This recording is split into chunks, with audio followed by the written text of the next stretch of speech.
At 7 a.m. on October 4th, 1943, Colonel Hubert ZMPY stood on the tarmac at RAF Haleworth, watching mechanics prep 52 Republic P-47 Thunderbolts for a deep penetration bomber escort mission into Germany. ZMPY was 29, with 6 months of combat under his belt and 4 confirmed kills. The Luftwaffe had thrown everything they had at the industrial targets that morning: 180 Focke-Wulf 190s and Messerschmitt Bf 109s. Every pilot climbing into a P-47 knew the odds. The Thunderbolt weighed in at 7 tons empty. The German WWII barely hit 4. In a turning fight, physics favored the lighter fighter. The heavier plane couldn't compete. ZMPY's 56th Fighter Group had already paid a heavy price: 11 planes lost in just 4 months, 4 pilots killed, 7 captured. The Germans had a nickname for the P-47, Jug, short for Juggernaut. A flying tank, powerful but unable to dogfight. American bomber crews quickly learned the truth. When FW-190s attacked, the Thunderbolts couldn't stick with them in tight turns. The Luftwaffe pilots knew it. They'd break off, dive through the bomber's formation, and the heavier American fighters couldn't follow. On June 26, 1943, ZMPY's group faced JG-26 over France. Veteran German pilots circled the P-47s effortlessly. 5 Thunderbolts went down. 4 American pilots were killed. Captain Robert Johnson barely limped home, his aircraft riddled with over 200 cannon hits. The plane was shot to pieces, but the fight was lost. The math was simple. At 15,000 feet, an FW-190 completed a full 360 degrees turn in 22 seconds. The P-47 needed 28. 6 seconds might not sound like much, but in combat it meant death. The 8th Air Force began planning to replace the P-47 with the P-51 Mustang. Lighter, faster, longer range. The Thunderbolt program seemed doomed. By the end of 1943, 5 more fighter groups were set to switch to Mustangs. But ZMPY knew something the Germans didn't. He had spent 2 years testing the P-47 before the war. The plane couldn't turn like a Focke-Wulf, but it could dive. Its massive Pratt & Whitney R-2800 double Wasp engine delivered 2,000 horsepower. The thick wings and heavy frames stayed stable at speeds that would rip a lighter fighter apart. In a vertical dive, nothing in the Luftwaffe could match it. ZMPY stopped trying to fight the Luftwaffe on their terms. He built tactics around the P-47's strengths: altitude advantage, high-speed diving attacks, hit-and-run strikes. No turning fights. Dive through the enemy formation, unleash firepower, zoom back to altitude, and strike again. The 56th Fighter Group drilled these tactics all summer: dive bombing runs, high-speed gunnery passes, energy management. Every pilot learned to fight in 3 dimensions, trading altitude for speed, speed for position. Slow meant death. Turn meant death. By September, ZMPY's pilots were ready, but bomber losses were still rising. On September 17th, 8 B-17s went down on a single mission to France. The German fighters hit the formations before American escorts arrived. The bombing campaign was faltering. October 4th would be different. ZMPY was putting his new approach to the ultimate test. 52 P-47s, all diving from altitude, all leveraging speed, all trusting the math he had calculated. The mission brief revealed one critical detail: the bombers would fly at 22,000 feet. ZMPY placed his Thunderbolts at 30,000, giving them 8,000 feet of potential energy to convert into diving speed. By noon, the 56th Fighter Group would prove whether the P-47 could dominate or watch their bombers burn.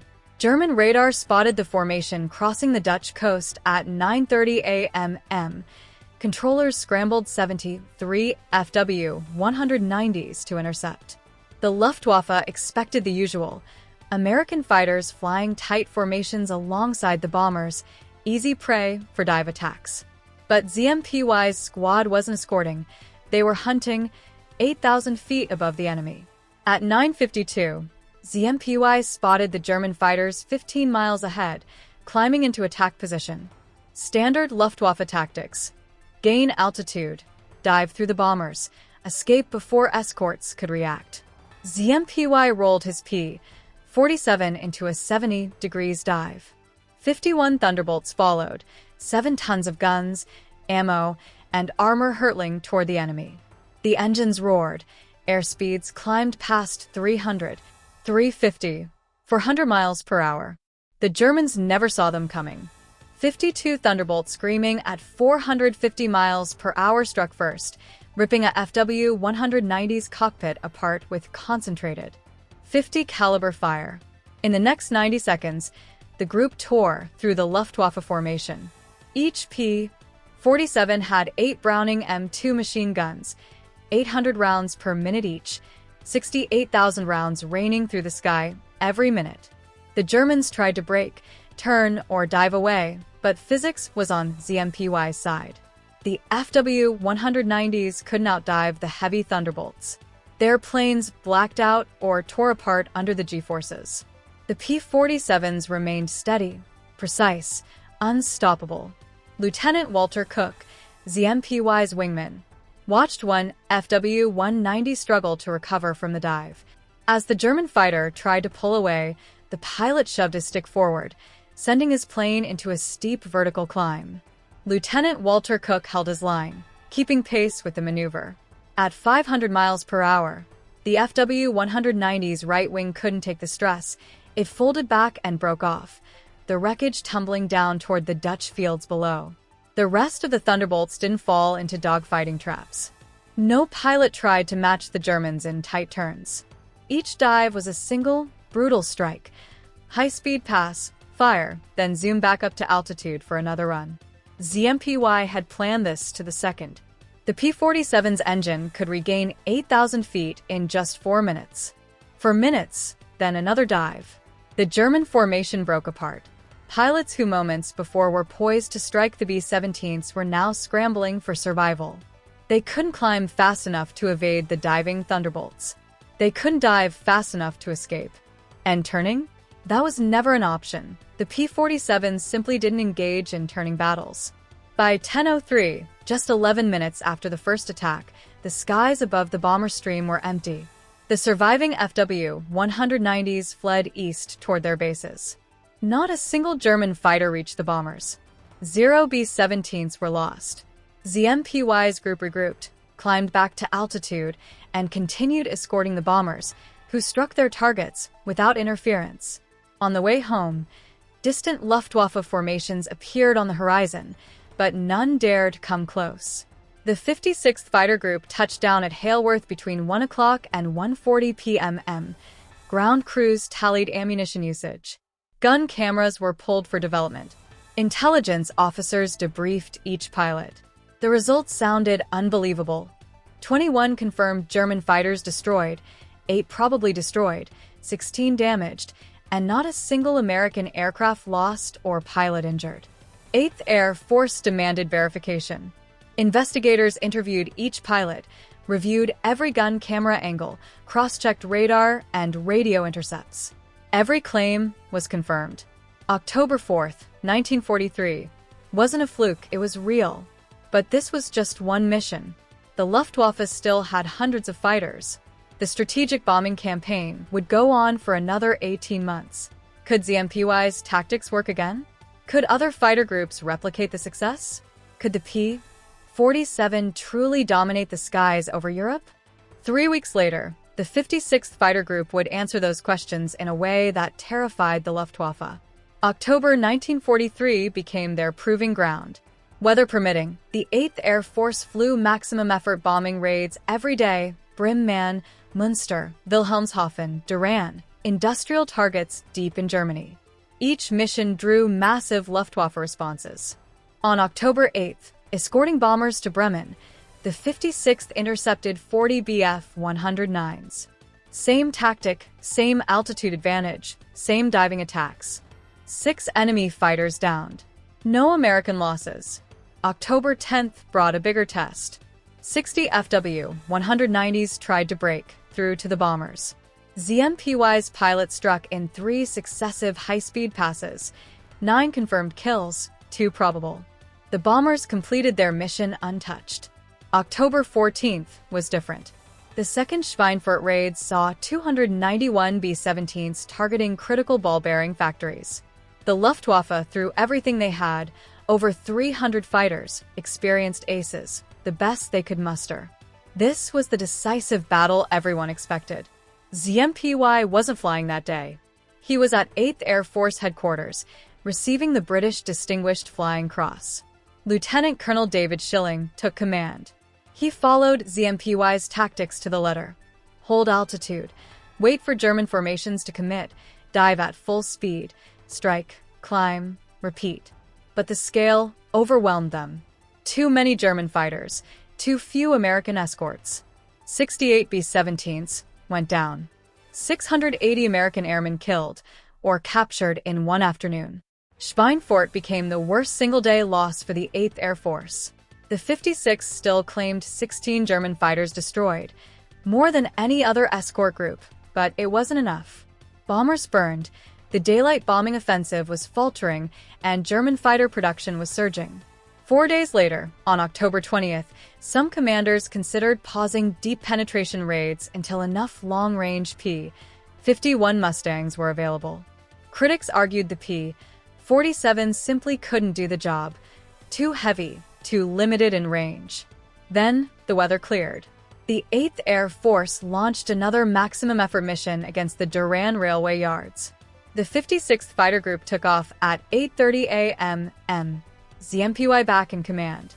Following the new doctrine, the group positioned themselves at 32,000 feet, 10,000 above the bombers. 73 German fighters rose to intercept. Elements of JG-26 and JG-3, some of the Luftwaffe's most seasoned pilots. Leading them was Major Wilhelm Ferdinand Galland, younger brother of Luftwaffe ace Adolf Galland, with 55 confirmed kills and 7 years of combat experience in Spain, Poland, France, and Russia. He knew every trick in the book, but he hadn't faced the MPY's Thunderbolts yet. Galland set his group up for a textbook bounce attack on the bombers, holding the altitude advantage perfectly over the B-17 formation. His pilots were tight, disciplined, and ready to dive at 10:45. But ZMPY and his 52 Thunderbolts were already in motion, sitting 2,000 feet above the German formation. In a blink, they struck, from above, behind, and at full throttle, for 170 miles per hour. The Germans never even saw it coming. The fight lasted only 7 minutes, but in that short window, 17 Luftwaffe fighters went down. Galland's own FW-190 took a devastating hail of 50 caliber rounds, sending it into an uncontrolled spin from 23,000 feet. Major Wilhelm Ferdinand Galland didn't survive. One of Germany's most experienced fighter leaders gone, in less time than it takes to boil a pot of water. By the end of October, the 56th Fighter Group had flown 9 major missions in just 1 month. Their tally?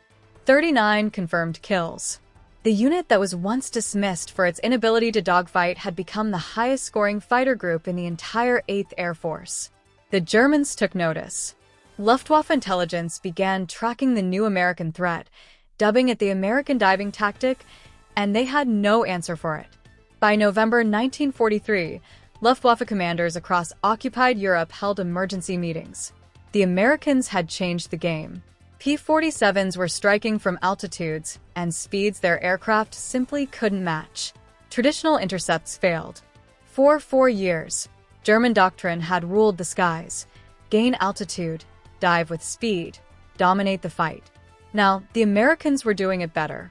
Major GAR, commanding JG-11 with 275 confirmed victories, studied the 56th Fighter Group. He spotted the key difference. These P-47s weren't escorting bombers, they were hunting Luftwaffe fighters first, ignoring the B-17s until the threat was neutralized. German controllers tried every trick, sending formations at different altitudes, flanking attacks, multi-directional approaches, to split the American escorts. Nothing worked.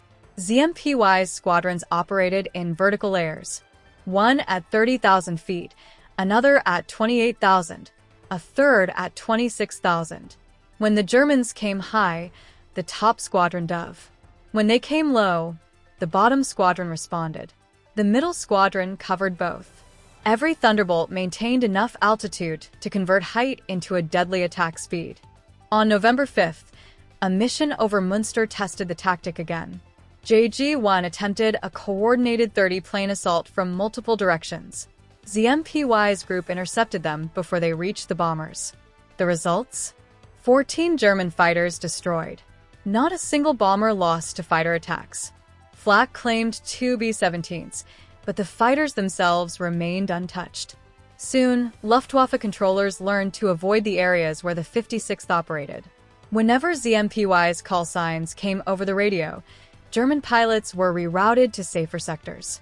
Losing experienced pilots was no longer worth the risk. By late November, the 8th Air Force noticed something remarkable. Other P-47 units simply weren't matching the 56th's success. The 4th, the 78th, the 352nd, competent, skilled pilots, all fell short. General Ira Eaker ordered ZMPY to brief every P-47 fighter group on his tactics. December 8, 1943, Kings Cliff Airfield. ZMPY spent 4 hours explaining the math behind the P-47. The Thunderbolt can't turn. Don't try it. Use altitude. Convert height into speed. Strike fast. Pull up. Repeat. Never slow down. Never engage in turning fights. Think vertically, not horizontally. Not everyone was convinced. Many commanders had trained their pilots for traditional dogfighting, close-in maneuvering. ZMPY was telling them everything they knew about fighter combat was wrong, at least for the P-47. Colonel Don Blakesley, commanding the 4th Fighter Group and preparing to transition to P-51 Mustangs, asked if these tactics worked for the Mustang, too. ZMPY explained, every fighter benefits from altitude advantage and speed attacks, but the P-47 needs them. The Mustang has more options, the Thunderbolt doesn't. December 22nd, the 56th escorted bombers to Osnabrück. Poor visibility and heavy clouds forced low-altitude flying. German fighters ambushed them from the clouds, negating the altitude advantage. 8 P-47s were damaged, 1 pilot killed, 2 captured. The mission revealed a harsh truth. When forced into low-altitude fights, the Thunderbolt's edge disappeared. But the weather over Northern Europe cleared through January and February 1944. High-altitude skies returned, perfect conditions for ZMPY's diving doctrine. The strategic bombing campaign intensified, and a massive week loomed. 6 consecutive days of maximum effort raids on Germany's aircraft factories, with every available bomber and escort in the largest air battles of the war. The 56th Fighter Group was ready. The 56th Fighter Group was about to fly every day of Big Week. Their assignment: targets no American fighters had ever reached, Berlin itself, nearly 500 miles into enemy territory, far beyond the combat range of any escort in the inventory. But ZMPY had a plan. Engineers at Republic Aviation had developed modified external fuel tanks that extended the P-47's range by 18%. Now, for the first time, the Thunderbolt could accompany bombers all the way to Hitler's doorstep. In February 1944, RAF Hailworth received the new tanks. Each held 150 gallons, boosting the P-47's total fuel from 305 to 605 gallons. Combat radius jumped from 230 miles to 425. Berlin was finally within reach. But there was a catch. Fully loaded, the Thunderbolt weighed 9 tons. Takeoff required every foot of runway, and the climb phase left the aircraft slow and vulnerable to German interceptors. ZMPY calculated the solution. Take off at full fuel, climb gradually over England, burn the external tanks first, then drop them just before crossing into enemy territory. By then, the P-47s would be at combat weight, with full internal tanks for 2 hours of operations. Timing was critical. Drop too early, and the fighters wouldn't reach Berlin. Drop too late, and the aircraft would be too heavy to maneuver. ZMPY set the drop over Holland, 200 miles from base, ensuring they entered enemy airspace ready for combat. February 20th kicked off Big Week. 941 bombers struck German aircraft factories, escorted by 54 fully armed P-47s of the 56th Fighter Group. They climbed to 30,000 feet over the North Sea, external tanks feeding the engines. Over Holland, all 54 pilots released their tanks simultaneously. 108 empty fuel tanks tumbled toward Dutch farmland. The P-47s were now at combat weight, 30,000 feet altitude, 280 miles per hour, with enough internal fuel for 4 hours. German radar spotted the formation, and every available fighter scrambled. JG-3, JG-11, JG-26, 190 aircraft in total.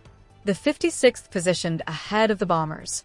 50 miles out, ZMPY spotted the German formations at 28,000 feet. Then they dove. Same tactics that had worked in October: high-speed passes, single attacks, zoom back to altitude, but the Luftwaffe had adapted. The Germans were no longer massed in a single formation. Small four-plane sections were spread across 40 miles of airspace, harder to track and intercept. The battle fragmented.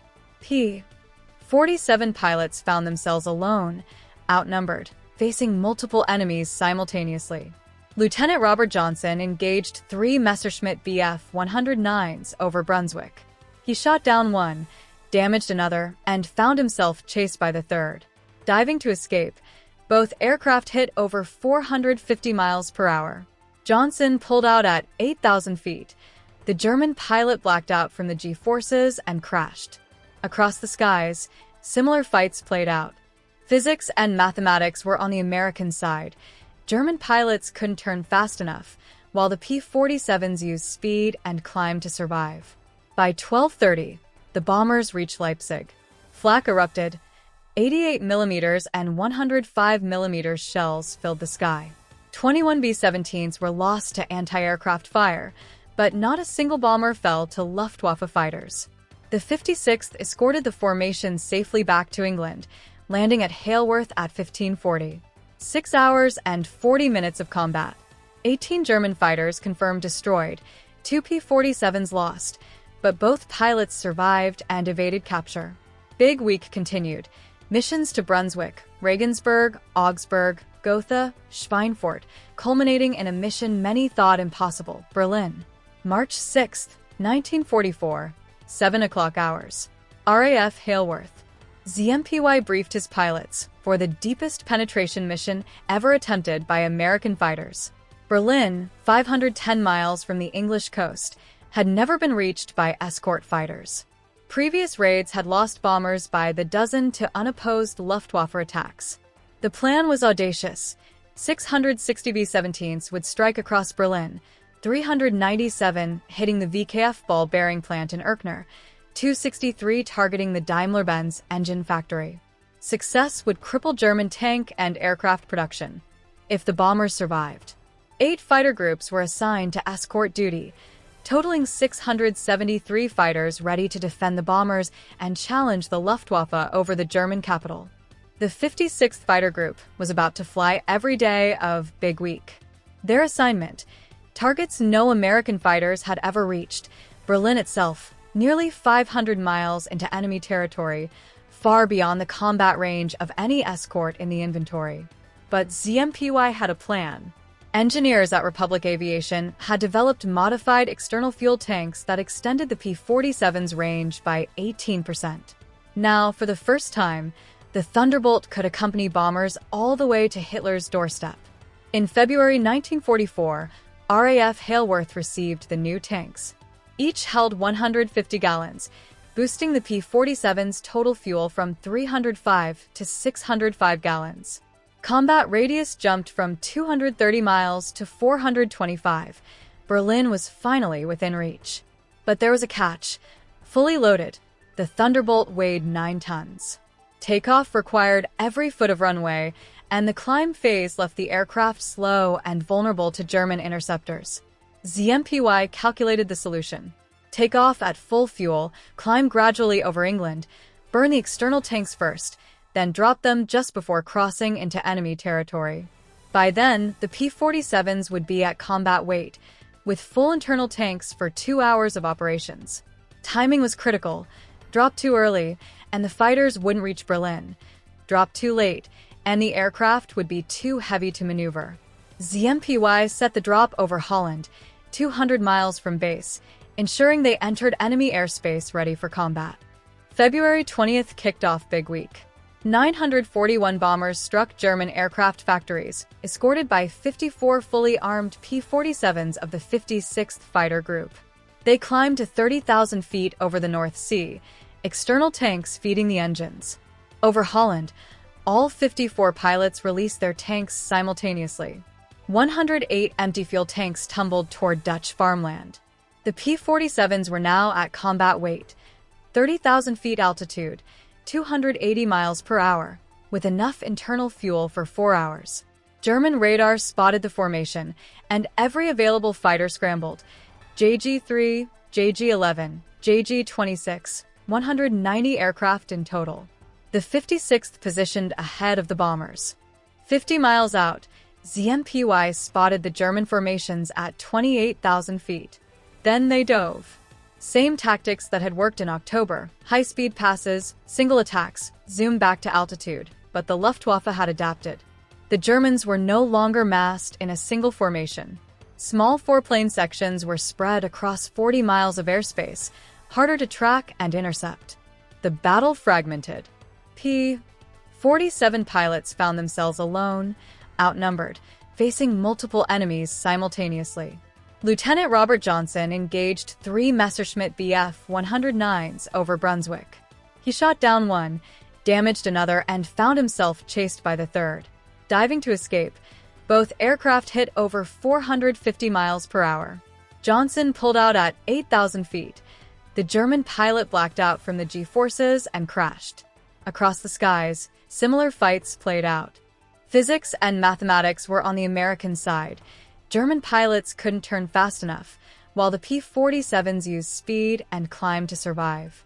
By 12:30, the bombers reached Leipzig. Flak erupted. 88mm and 105mm shells filled the sky. 21 B-17s were lost to anti-aircraft fire, but not a single bomber fell to Luftwaffe fighters. The 56th escorted the formation safely back to England, landing at Hailworth at 1540. 6 hours and 40 minutes of combat. 18 German fighters confirmed destroyed, 2 P-47s lost, but both pilots survived and evaded capture. Big Week continued.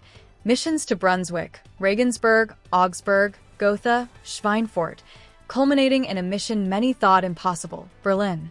March 6, 1944, 7 o'clock hours. RAF Hailworth. ZMPY briefed his pilots for the deepest penetration mission ever attempted by American fighters. Berlin, 510 miles from the English coast, had never been reached by escort fighters. Previous raids had lost bombers by the dozen to unopposed Luftwaffe attacks. The plan was audacious.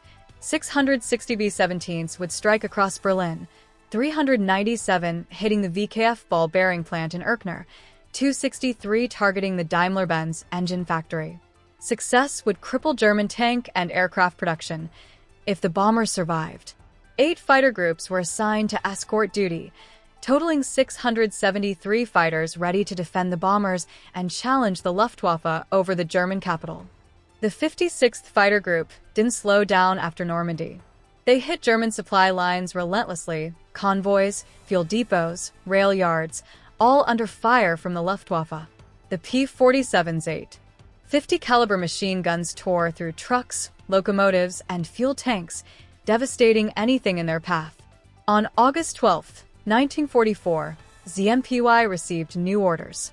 He was being transferred to the 479th Fighter Group, a struggling unit flying P-38 Lightnings and transitioning to P-51 Mustangs. The 8th Air Force needed him to rebuild it. His time leading the 56th was over. Taking command was Lieutenant Colonel David Schilling, a veteran pilot who had flown with ZMPY since January 1943. Schilling fully understood ZMPY's tactics, and the transition was seamless. The 56th kept dominating the skies.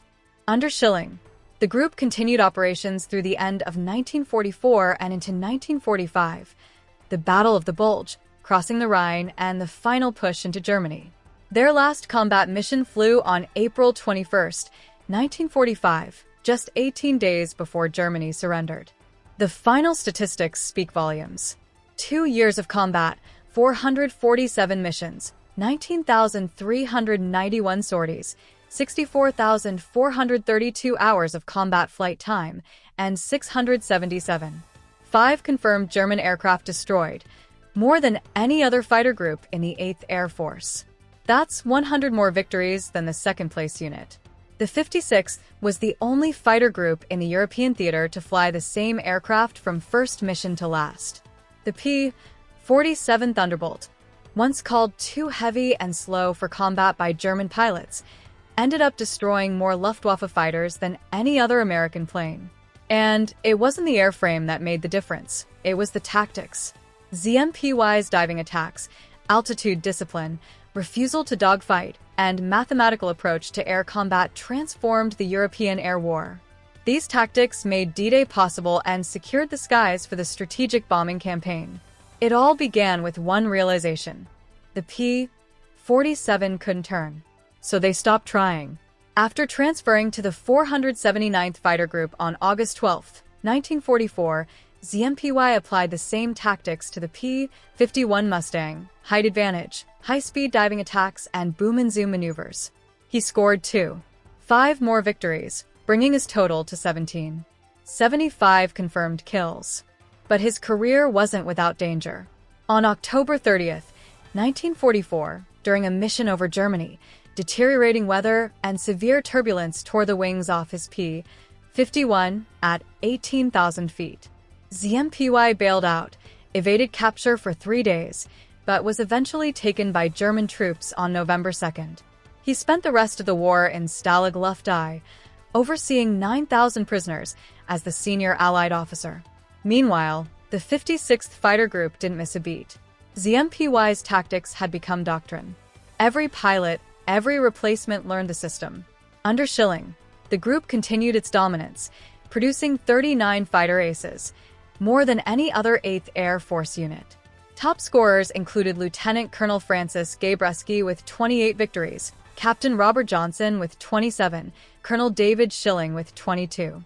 5, and Major Walker Mahurin with 20. 75. These weren't lucky pilots. They were disciplined tacticians who understood physics, knew their aircraft, and forced the Luftwaffe to fight on their terms. By April 1945, every P-47 group in the 8th Air Force had adapted variations of ZMPY's tactics, the 78th, 352nd, 353rd Fighter Groups. Combined, P-47 Thunderbolts destroyed over 2,000 German aircraft in air-to-air combat. The supposedly obsolete fighter had become the most effective American aircraft in Europe. Thanks to the P-47, bomber losses dropped from 20% per mission in 1943 to less than 2% by 1945. German industry collapsed. Ball bearing factories, aircraft plants, oil refineries, tank factories, all destroyed by bombers protected by the Thunderbolts. ZMPY survived the war, returned to the U.S. in May 1945, and served in the Air Force until 1966, retiring as a full colonel. He never became a general, some say, due to his outspoken criticism of senior officers. But rank didn't matter. He had changed aerial warfare forever. His mathematical, physics-based approach to combat influenced fighter tactics for decades. Vietnam-era F-4 Phantom pilots applied energy management and boom and zoom tactics straight from ZMPY's P-47 doctrine. Height advantage, speed advantage, strike fast, climb back, repeat. The principles held, even as planes flew faster than ever. The 56th Fighter Group disbanded in October 1945, reformed in 1946, and continued through the Cold War, flying F-86 Sabres, F-100 Super Sabres, then F-4 Phantoms. Today, the unit trains F-16 pilots at Luke Air Force Base in Arizona. The Wolfpack legacy continues. If this story moved you like it moved us, hit that like button. Every single like tells YouTube to share these stories with more people.